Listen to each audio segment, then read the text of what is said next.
আসসালামু আলাইকুম এভরিওয়ান। তো তোমরা সবাই কেমন আছো? আশা করি অনেক ভালো আছো। আলহামদুলিল্লাহ আমি অনেক ভালো আছি। সকালবেলা ঘুম থেকে উঠে এদিক ওদিকে হেঁটে বেড়াচ্ছিলাম, হঠাৎ করে মনে আসে ধানের জমিতে পানি লাগবে। বেশি দেরি না করে গাড়ি নিয়ে বেরিয়ে পড়লাম। আমি ধানের জমির কাছে পৌঁছে গেছি। রাস্তার ধারে গাড়ি রেখে গাড়িকে করে দিলাম টাটা। জমির আলের উপরে যে পরিমাণ কাদা, তো আলের উপর দিয়ে যাওয়া যাবে না, তাই আমি জুতোগুলো গাড়ির কাছে রেখে আসবো।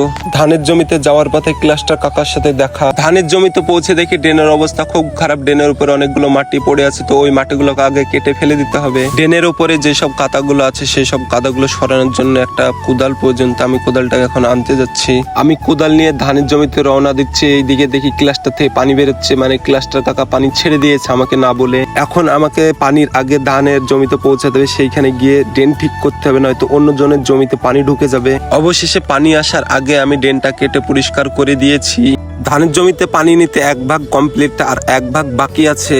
অবশেষে আমার ধানের জমিতে পানি নেওয়া কমপ্লিট। তো কাকা তার নিজের জমিতে পানি নেবে, তাই বন্ধ করছে, পাইপ ভিড়িয়ে পানি নিবে।